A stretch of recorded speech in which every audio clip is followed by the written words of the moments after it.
Now, there are lots of regulations that control most of those. And the thing that gets hard for people is that they all overlap, and those overlaps aren't always obvious. So on the right here, in this kind of green area, and let me see if I can highlight this for us really quick. Hopefully you guys can see this little laser pointer. So this green area over here is when you're doing some kind of intentional maintenance, right? You're servicing a machine. This is your lockout-tagout territory, right? So a huge part of the hazardous energy control, right, is making sure that hazardous energy, like a restart, doesn't happen when you are disposed, when you have bypassed guards, or when you're maintaining equipment. So hazardous energy control and these various standards govern and protect people here, right? So this is all lockout-tagout territory. We're not diving into that today, but that is where that should be. On the other hand, as Doug was mentioning, is normal machine guarding requirements. This is where things exist, like when you reset an e-stop, the machine should not restart without an intentional and deliberate action, right? So if you're following existing machine guarding regulations, that's already covered, right? And again, that can be a whole webinar in and of itself. So Doug, I hope that kind of gets to your question. Then there's this middle area. So this middle area is a little bit of what we're talking about today.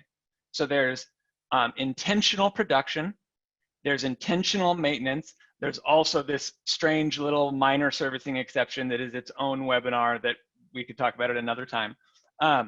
But in these unplanned things, right, the Murphy's Law, when things are happening that we didn't plan for, whether it's straight up human error, whether it's a defect in a material that you hit, there's a nail you didn't expect in a piece of raw material, or that there is an under voltage event from the utility, all these different things.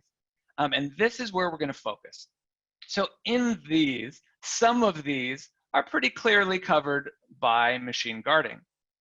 Some of them should theoretically be installed by the people physically installing electrical infrastructure. Because you can see when we get into this kind of under voltage, loss of power stuff, which is our focus today, yes, it's under machine guarding, but it's often overlooked. It is regulated by nationally recognized test labs where they regulate the equipment you would use. And the different electrical codes also require that to happen. Problem is, as I mentioned earlier with the with how Cal OSHA is currently written, is all these things are not mentioned in the machine guarding standards. They're mentioned in the electrical standards. And that, for me, makes it very unclear because, as I mentioned earlier, a safety professional is going to read the machine guarding sections.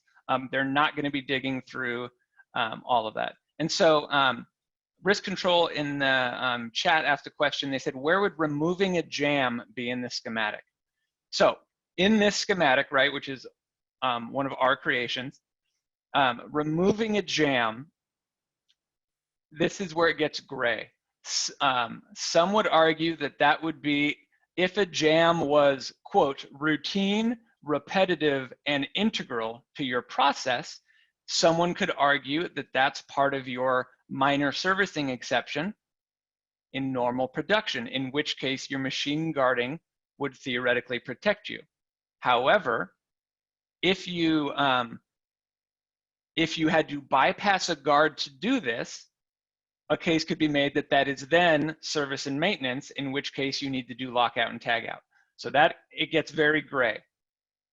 And Doug is offering right now in the chat that the over and under voltage requirements are in the NFPA 79. Yeah, so if you look on the bottom here in electrical, fire, and safety, we do call out NFPA 79 is a part of that.